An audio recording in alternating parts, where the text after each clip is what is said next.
dictation will start within 5 seconds.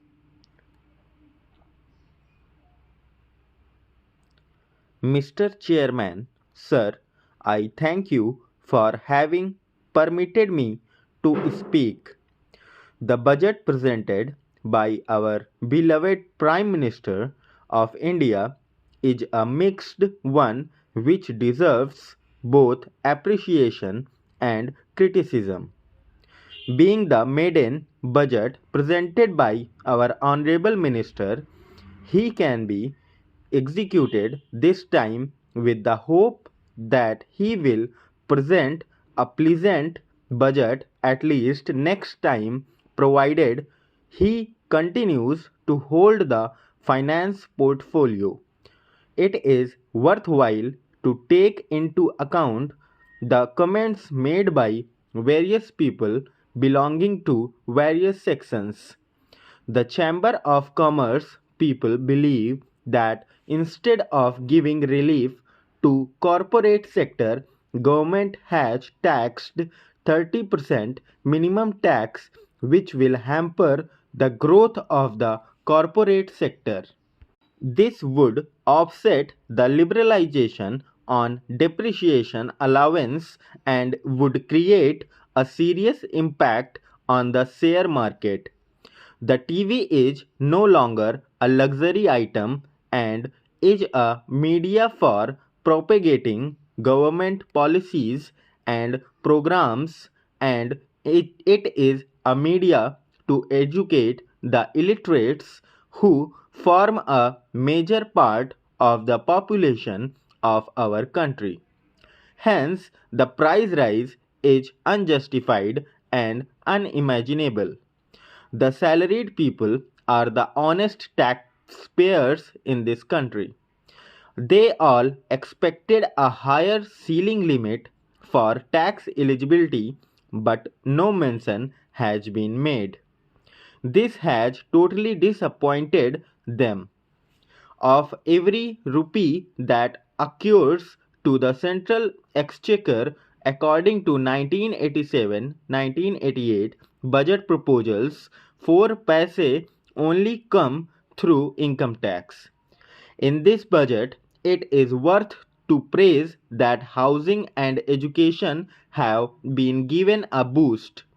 This will create a motivation among middle class and upper middle class to have their own shelter.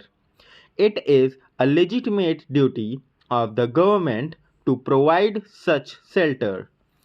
In that case, our Prime Minister has made a sincere effort in this budget. I welcome this wholeheartedly. In the name of preservation of forest wealth, 35% duty will be levied on plywoods made from prime timber and wood products. It is not logical, as on one side you want to encourage housing and on the other side wood and its products would become costlier by this levy.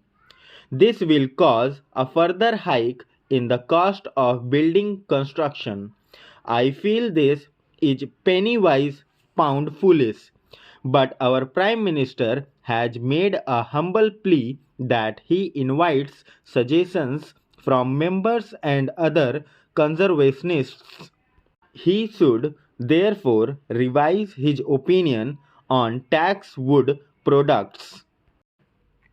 More allocation to education is a welcoming measure which can turn our illiterate masses into literates and increase our literacy rate so that the people can judge things well and they cast their votes properly without being carried away by the sympathy waves.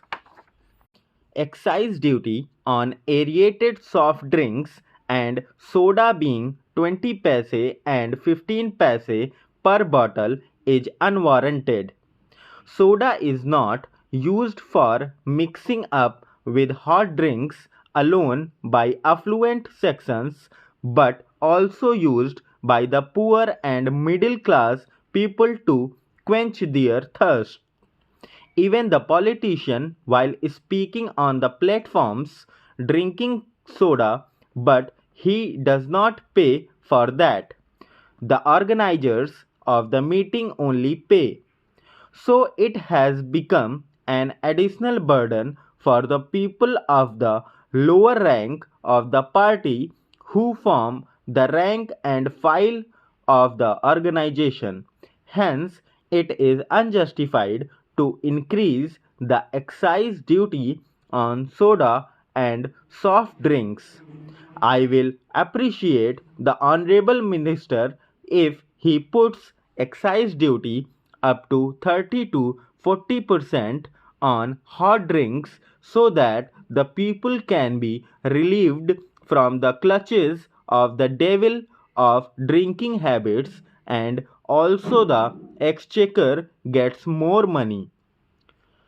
Though snuffing and chewing tobacco is really harmful to health, people in the rural areas forego their food while at work, and also when they are not able to take one square meal a day, indulge in chewing tobacco and snuffing. So, increasing excise duty on these substances is going to hit the common man and not the richer people. Hence, I request the Honorable Prime Minister to withdraw the excise duty imposed on tobacco and snuff. It is regrettable that our Honorable Prime Minister has forgotten the 40,000 sick units in the small scale sector.